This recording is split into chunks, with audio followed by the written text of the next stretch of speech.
Lebaran telah tiba. Walaupun lebaran kali ini tidak seperti tahun-tahun sebelumnya, di mana pada tahun ini kita sebisa mungkin menerapkan social distancing demi mencegah penyebaran pandemi COVID-19. Nah, pada kesempatan kali ini, saya akan memberi 5 rekomendasi film keluarga yang cocok ditonton saat lebaran, demi menemani lebaran kita yang di rumah aja. Film-film yang saya rekomendasikan ini adalah film keluarga yang cocok untuk ditonton anak-anak, tapi juga tidak membosankan ditonton bagi orang dewasa ataupun remaja. Mungkin film-film yang ada dalam list ini sudah pernah kamu tonton sebelumnya. Tapi walaupun begitu, saya pastikan film ini adalah film yang layak kamu tonton ulang bersama keluarga dan anak-anak dan tetap akan bikin kamu terhibur. Tak perlu berlama-lama, inilah dia 5 rekomendasi film keluarga yang cocok ditonton saat lebaran.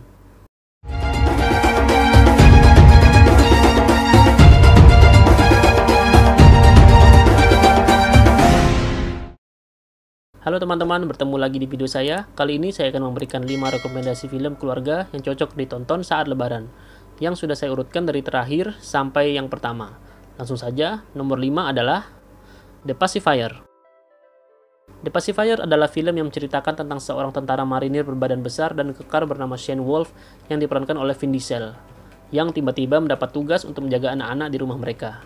Cerita berawal saat Shane mendapat misi untuk menyelamatkan seorang profesor bernama Howard Plummer yang diculik oleh teroris. Howard Plummer adalah seorang profesor yang sedang mengerjakan proyek rahasia pemerintah bernama Ghost. Para teroris itu menculik Howard untuk memaksanya membocorkan rahasia tersebut. Untungnya, Shane dan timnya berhasil menyelamatkan Howard. Namun saat mereka mau pulang dengan helikopter, mereka diserang dan membuat Howard terbunuh dan Shane terluka hingga masuk rumah sakit selama 2 bulan. Setelah keluar dari rumah sakit, Shane diberi tugas oleh atasannya untuk menjaga keluarga Plummer yang baru saja ditinggal oleh ayahnya yang meninggal. Karena semenjak kematian Howard, keluarga Plummer diincar oleh teroris yang ingin mencuri proyek Ghost. Ditambah, pemerintah sendiri pun tidak tahu di mana proyek rahasia Ghost milik Howard disembunyikan. Jadi tugas Shane adalah untuk menjaga keluarga Plummer dari ancaman penjahat dan juga sambil mencari tahu di mana proyek Ghost disembunyikan. Namun ketika Shane ditugaskan untuk menjaga keluarga Plummer, dia malah menjadi babysitter untuk 5 anak-anak Plummer yang nakal-nakal ini. Disinilah keseruan film ini berlangsung, karena kita akan menyaksikan Vin Diesel menggunakan semua kemampuan militernya untuk mendisiplinkan anak-anak ini agar menuruti perintahnya. Yang membuat film ini sangat cocok ditonton bersama keluarga adalah karena banyak kejadian-kejadian lucu saat Shane menjadi pengasuh anak-anak ini. Apalagi dia adalah seorang tentara yang tidak punya pengalaman mengurus anak, sehingga baginya ini adalah misi tersulit yang pernah dia terima. Ditambah anak-anak Plummer yang nakal ini berusaha agar Shane tidak betah di rumah mereka dengan menjahili Shane dengan berbagai cara. Film ini tak hanya lucu, tapi di sepanjang film juga terjadi hubungan emosional antara Shane dan anak-anak Plummer yang akhirnya bisa menerima Shane. Ini juga karena Shane yang mencoba mengerti persoalan mereka masing-masing, sehingga ia bisa memenangkan hati mereka. Dan yang bikin kita sebagai orang dewasa tetap menarik untuk menonton adalah karena kita akan tetap diberikan rasa penasaran tentang di mana proyek Ghost itu disembunyikan dan akhirnya terungkap di akhir film. Yang sebenarnya di sepanjang film tanpa disadari, sudah ada petunjuk-petunjuk yang menggiring ke arah lokasi rahasia tersebut. Keempat, Home Alone. Yang saya rekomendasikan adalah Home Alone 1 dan 2 ya, di mana pemerannya masih menculkin karena menurut saya 2 film ini adalah series Home Alone yang terbaik. Mungkin saya nggak perlu terlalu banyak menceritakan sinopsisnya karena siapa yang nggak tahu film Home Alone. Menceritakan tentang seorang anak bernama Kevin yang ketinggalan di rumahnya saat keluarganya pergi berlibur. Ia pun akhirnya tinggal sendiri di rumahnya yang sangat besar. Awalnya dia senang sekali akhirnya bisa bebas di rumah tersebut. Tapi kebahagiaan itu tak berlangsung lama karena ternyata rumahnya diincar untuk dicuri oleh penjahat. Disinilah Kevin beraksi untuk menjebak para penjahat itu agar tidak memalingi rumahnya. Sedangkan di film keduanya, Kevin salah menaiki pesawat dan akhirnya tersasar di kota orang. Ia pun menginap di hotel dan tanpa sengaja bertemu kembali dengan 2 orang penjahat yang dulu ia jebak di rumahnya. Film ini sudah sangat sering diputar di stasiun televisi swasta, terutama saat Natal. Tapi walaupun begitu, film ini juga akan tetap cocok ditonton bersama keluarga saat lebaran karena ternyata temanya juga tak jauh tentang keluarga. Dan film ini sudah terbukti tidak pernah bosan untuk ditonton berkali-kali walaupun kita sudah tahu jalan ceritanya. Karena melihat para penjahat yang dibully oleh Kevin dengan jebakan-jebakan yang sadis, tak pernah gagal membuat kita tertawa ataupun minimal tersenyum. Baik kita sebagai penonton dewasa ataupun anak-anak. Namun saya sarankan, anak-anak yang menonton tetap harus didampingi oleh orang tua karena banyak adegan-adegan dalam tanda kutip kekerasan dalam film ini. Ketiga, Jumanji.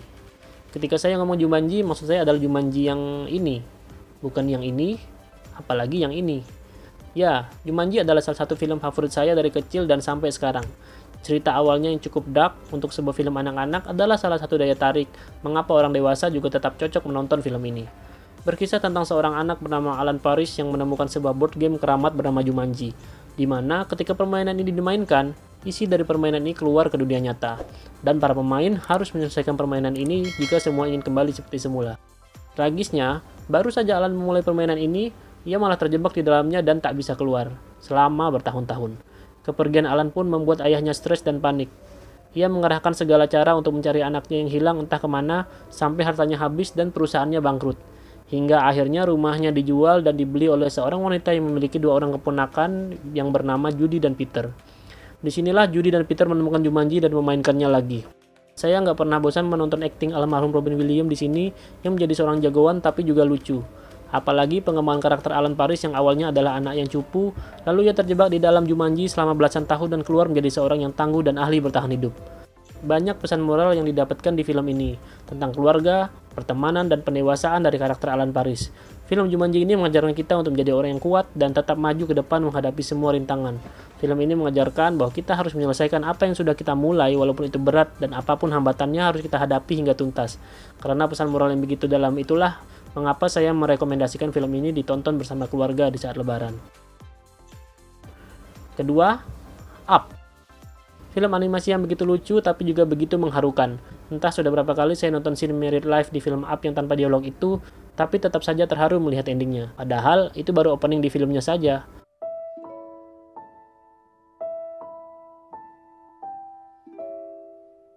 Up menceritakan tentang sepasang suami istri bernama Carl dan Ellie yang memiliki hobi yang sama, yaitu bertualang.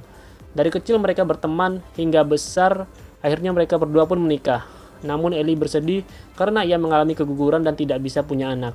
Carl pun menghibur Ellie dengan menjanjikannya untuk pergi ke suatu tempat untuk bertualang seperti saat mereka masih kecil. Namun hal itu tidak kesampaian karena Ellie sudah keburu meninggal dunia. Sepeninggalan istrinya, demi menghormati Ellie, Carl memutuskan untuk pergi bersama rumahnya dengan balon untuk memulai petualangannya menemukan Paradise Falls, sebuah tempat yang ingin ia temukan dari dulu sejak kecil bersama istrinya. Walaupun banyak hal yang gak masuk akal di film ini, seperti rumah terbang, anjing yang bisa ngomong, Just say hi there. Oh yes, I have just met you and I love you. dan orang yang udah tua bangka tapi masih segar bugar, tapi karena eksekusinya yang bagus, kejanggalan itu jadi nggak terlalu menjadi masalah. Bahkan ketika Carl sudah menemukan Paradise Falls, banyak hal-hal yang membuat hati kita masih terenyuh karena scene-scene yang mengharukan.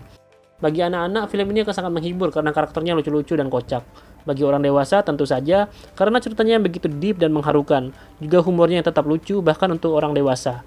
Up adalah sebuah cerita tentang menjadi tua dan menyadari bahwa hidup ini kacau, dan itu bukanlah sesuatu yang bisa kita kendalikan. Dan yang pertama dan terbaik menurut saya adalah Coco. Coco adalah satu-satunya film animasi buatan Pixar yang bisa bikin mata saya berkaca-kaca. Menceritakan tentang seorang anak bernama Miguel yang sangat menggemari musik. Namun sayangnya, keluarga Miguel malah sebaliknya. Mereka sangat membenci musik, bahkan melarang memutar lagu di rumahnya. Musik adalah hal terlarang di keluarga Miguel, dan inilah yang bikin Miguel frustasi. Ia terpaksa bermain musik dengan gitarnya secara sembunyi-sembunyi agar tidak ketahuan. Sampai ia mengetahui bahwa leluhurnya adalah seorang legenda musik terkenal di kotanya.